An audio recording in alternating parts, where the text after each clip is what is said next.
ನಮಸ್ಕಾರ ಗೆಳೆಯರೆ, news public ಚಾನಲ್ಗೆ ಸುಸ್ವಾಗತ. ನೀವು ಇನ್ನೂ ನಮ್ಮ ಚಾನಲ್ನ ಸಬ್ಸ್ಕ್ರೈಬ್ ಮಾಡದೇ ಇದ್ದರೆ ರೆಡ್ ಕಲರ್ನಲ್ಲಿರುವ ಸಬ್ಸ್ಕ್ರೈಬ್ ಬಟನ್ ಮೇಲೆ ಕ್ಲಿಕ್ ಮಾಡಿ. ಗೆಳೆಯರೆ, ನಿಮ್ಮ ಮೊಬೈಲ್ಗಳಲ್ಲಿ ನೂರಾರು ಆ್ಯಪ್ಸ್ಗಳನ್ನು ಇನ್ಸ್ಟಾಲ್ ಮಾಡಿಕೊಂಡಿರ್ತೀರಾ.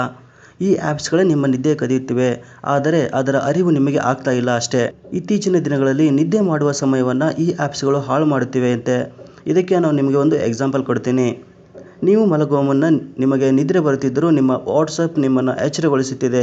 ಬೆಂಗಳೂರಿನ ನಿಮ್ಹಾನ್ಸ್ ವೈದ್ಯರು ನಡೆಸಿರುವ ಅಧ್ಯಯನವೊಂದರ ಪ್ರಕಾರ 60% ಜನರ ಅಭಿಪ್ರಾಯ ಇದಾಗಿದೆ ಎಂದು ತಿಳಿದು ಬಂದಿದೆ. ಈ ಅಧ್ಯಯನವೊಂದರ ಪ್ರಕಾರ ದೇಶದಲ್ಲಿ ಹೆಚ್ಚಿನ ಸಂಖ್ಯೆಯ ಜನರು ಬಳಸುತ್ತಿರುವ ಫೇಸ್ಬುಕ್ ಮತ್ತು ವಾಟ್ಸಪ್ ಆ್ಯಪ್ಗಳು ಪ್ರತಿನಿತ್ಯ 1.5 ಗಂಟೆಗಳ ಕಾಲದ ನಿದ್ರೆಯನ್ನು ಕದಿಯುತ್ತಿವೆ. ಅಂದರೆ ಪ್ರತಿನಿತ್ಯ 100 ನಿಮಿಷಗಳ ನಿದ್ರೆಯನ್ನು ಈ ಆ್ಯಪ್ಗಳು ಹಾಳು ಮಾಡುತ್ತಿವೆ ಅಂತೆ.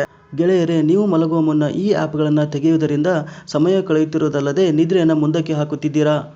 ಒಮ್ಮೆ ಫೇಸ್ಬುಕ್ ತೆಗೆದ ತಕ್ಷಣ ಕಮೆಂಟ್ ಮಾಡುವುದು, ಲೈಕ್ ಮಾಡುವುದು, ಚಾಟ್ ಮಾಡುವುದು ಜೊತೆಗೆ ನ್ಯೂಸ್ ಫೀಡ್ ಚೆಕ್ ಮಾಡುವುದನ್ನು ಮಾಡ್ತೀರಾ. ಇದರಿಂದ ಅರ್ಧ ನಿದ್ದೆ ಹಾಳಾಗುತ್ತಿದೆ ಎಂದು ಗಮನವಿರಲಿ. ಇದಲ್ಲದೆ ವಾಟ್ಸಪ್ನಲ್ಲಿ ಸಹ ಚಾಟ್ ಮಾಡುವುದು, ಗ್ರೂಪ್ಗಳಲ್ಲಿ ಮಾತನಾಡುವುದು ಇವೆಲ್ಲವುಗಳಿಂದಲೇ ನಿದ್ರೆಗೆ ಜಾರುವ ಸಮಯವು ಹೆಚ್ಚಾಗುತ್ತಿದೆ. ಅಲ್ಲದೆ ಮುಂಜಾನೆ ಸಹ ಆ್ಯಪ್ಗಳು ನಿಮ್ಮನ್ನು ಬೇಗನೆ ಏಳುವಂತೆ ಮಾಡುತ್ತಿದೆ ಎಂದು ವೈದ್ಯರು ಹೇಳಿದ್ದಾರೆ.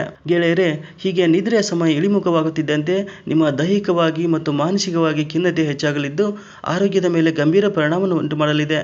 ಹಾಗಾಗಿ ಮಲಗುವ ಮುನ್ನ ಮೊಬೈಲ್ ಬಳಸುವ ಅಭ್ಯಾಸವಿದ್ದರೆ ಈ ಕ್ಷಣದಿಂದ ಅದನ್ನು ಬಿಟ್ಟು ಬಿಡುವುದು ಉತ್ತಮ ಎಂದು ನನ್ನ ಸಲಹೆ. ಗೆಳೆಯರೇ, ಈ ಮಾಹಿತಿ ನಿಮಗೆ ಇಷ್ಟ ಆಗಿದ್ದರೆ ಲೈಕ್ ಮಾಡಿ, ಶೇರ್ ಮಾಡಿ, ಹಾಗೆ ನಮ್ಮ ಚಾನಲ್ನ ಸಬ್ಸ್ಕ್ರೈಬ್ ಮಾಡಿ.